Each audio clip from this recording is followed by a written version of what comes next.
All right, folks, welcome back to Smile Jamaica. On set with us now is award-winning U.S. documentary filmmaker Susan Robeson, granddaughter of the legendary civil rights activist and actor Paul Robeson, along with Yolanda Kerney, a public affairs officer at the U.S. Embassy, who is also our co-host here on Smile Jamaica. Happy to be here. Good morning to you both. Welcome to Smile Jamaica. It is great to meet you. First time to Jamaica? Yes, my first time. Not the last, I'm sure. Why are you here? I'm here because the U.S. Embassy is naming their Information Resource Center the Paul Robeson Information Resource Center, which is quite visionary and courageous. Okay, let me jump to Yolanda quickly. Why were you doing that at the embassy? We sponsored an essay contest last year. We were blown away by the quality of the contestants. The winning essay was on Paul Robeson, and we said from the onset that whoever the legendary figure was would be the person that we named. Did you give them a group of? We did, and we received several entries on Paul Robeson. There was a great deal of interest, and Kathy Smith, who is now a first-year student at UWI, was our winner. She'll be with us today when we name the Why center. did you want to do that in the first place? Well, the center was, we moved into the embassy in 2006, and it was an unnamed information resource center. We were looking for inspiration. We knew that many of the people that we offered up as potential honorees had made tremendous contributions to U.S. society, and so we wanted to give Jamaicans the opportunity to see those figures that had linkages to Jamaica. Yeah, Susan, for those of us who don't know a lot about Paul Robeson, tell me a little bit about him. Well, do we have like a half hour or how much? Well, you could say he was a Renaissance man in the sense that he did everything and exceeded, you know, in that as an athlete. He's considered still the best end in the history of the game, as a scholar, as an actor, as a singer. He achieved heights when there were no Black Americans able to even function in those professions, and he did so with dignity.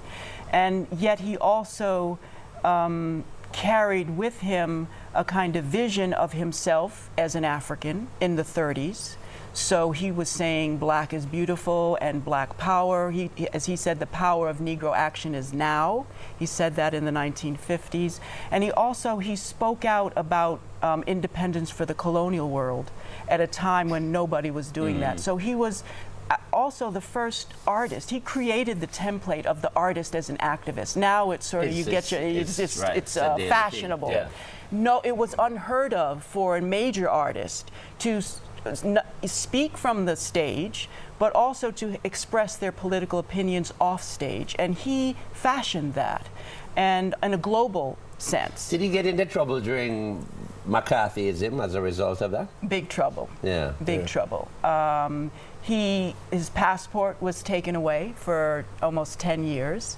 And one of the reasons that was cited was that to allow Paul Robeson to travel the world and speak his mind was against the United States' best interest, because he spoke out about independence for the colonial world. So most people think it was, and in addition to, it was a mandate that you sign an affidavit saying, I am not now, nor have I ever been a member of. And as a matter of principle, he never would sign that. Yeah, you were telling me an interesting story that you had to be calling in codes and stuff like that. Well, yeah, you asked me, I grew up in during the McCarthy years as a child, and so it was my good fortune in a way because he was home instead of traveling the world. So I really grew up with him as a grandfather. But it was the family was under siege, and he didn't move about without a bodyguard, for example. And he wouldn't have, I would imagine, in terms of work, that would have dried up during that. The McCarthy period in the United States is what, the 50s era? 48. Where this gentleman, Senator McCarthy, was in hot pursuit of anybody who was remotely, not even communist, socialist, anything.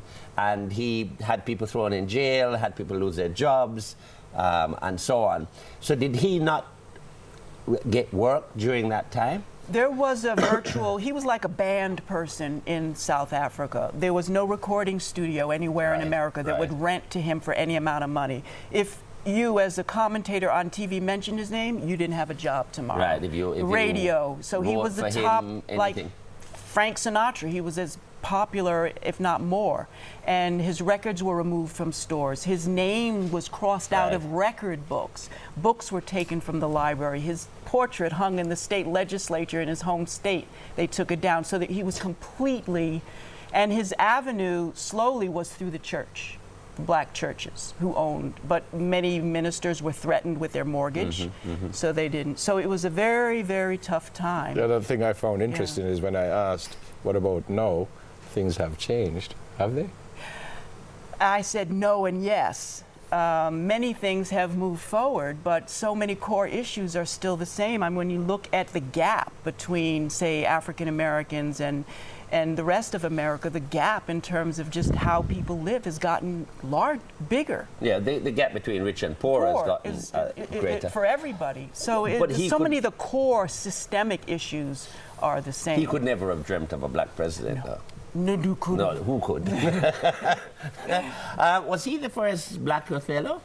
No, Ira Aldridge was in the 1800s. Okay. But his interpretation is the definitive one. Right. Even Laurence Olivier could not. Yeah. Everyone tries to reach that standard. Yeah. Well, and when will the unveiling take place? It is today at 10 o'clock at the embassy. Remind people that the Information Resource Center, soon to be the Paul Robeson Information Resource Center, is open to the public when the embassy is open, free of charge, and that there is a membership process also free of charge. And what is available there? There are about 2,000 volumes on the shelf, but we have 33 million books and articles available electronically. It's a fully modern resource center for really a Renaissance man. During opening hours That is exactly and right. access all the information you could. And remotely. And research Wow. remotely. So Yeah. The essay winner, did she get it right? Did she? She absolutely got it right. Kathy Smith will be with us today. She will read her brief but wonderful essay.